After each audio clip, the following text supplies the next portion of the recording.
नमस्कार मित्रांनो, मी साहेबराव चव्हाण. चला आज उद्योगावर बोलू काय.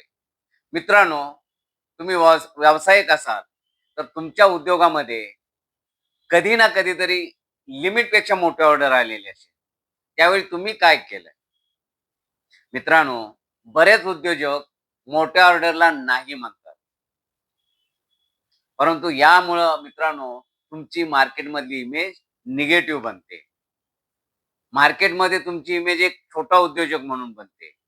किंवा हा उद्योजक मोठे ऑर्डर करत नाही, करू शकत नाही, अशी तुमची निगेटिव्ह इमेज बनते. आणि मित्रांनो, आपण उद्योगात आलेलो आहोत आणि उद्योगात राहणं म्हणजेच आपला उद्योग वाढवणं हेच महत्वाचं असतंय. आणि उद्योगात जर आपण उद्योग वाढवत नसेल, तर तो उद्योग करण्यात काय अर्थ? म्हणून जर तुम्हाला उद्योग वाढवायचा असेल, तर तुम्हाला मोठ्या ऑर्डर कराव्याच लागतील. आणि या मोठ्या ऑर्डर करण्यासाठी तुम्हाला प्रिपेअर्ड राहावं लागेल. होय. जर मोठी ऑर्डर आली, तर कमीत कमी तुम्ही जर मॅन्युफॅक्चरिंग इंडस्ट्रीमध्ये असाल किंवा सर्व्हिस इंडस्ट्रीमध्ये असाल, तरी तुम्हाला 2.5 ते 3 महिन्याचा स्टॉक ठेवावा लागेल. तर तुम्ही मोठ्या ऑर्डर देखील एक्झिक्यूट करू शकाल. मोठ्या ऑर्डरही कंप्लीट करू शकाल. यासाठी तुम्हाला तुमच्या कामगारावर लक्ष द्यावं लागेल. त्या पद्धतीनं कामगारांची तयारी करावी लागेल. रॉ मटेरियलची तशीच तयारी करावी लागेल. ट्रान्सपोर्टेशनची तशी तयारी करावी लागेल. फायनान्स तशा पद्धतीनं उभा करता आला पाहिजे, याची तयारी करावी लागेल.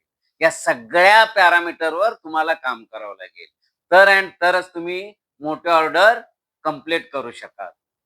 मित्रांनो, उद्योग वाढवायचा म्हटलं, तर अशा मोठ्या ऑर्डरच कराव्या लागतील. आणि आजच्या तारखेला कस्टमरना तुरंत मटेरियल लागतंय. आणि जर तुम्ही नाही म्हणाला, तर तुमचा कॉम्पिटिटर मटेरियल द्यायला तयार असतं. त्यामुळं त्याचं काम होतं, परंतु तुमचा बिझनेस जातो. म्हणून तुम्ही प्रिपेअर्ड राहा. मोठे ऑर्डर करण्यासाठी प्रिपेअर्ड राहा आणि तुमचा उद्योग वाढवा. Thank you.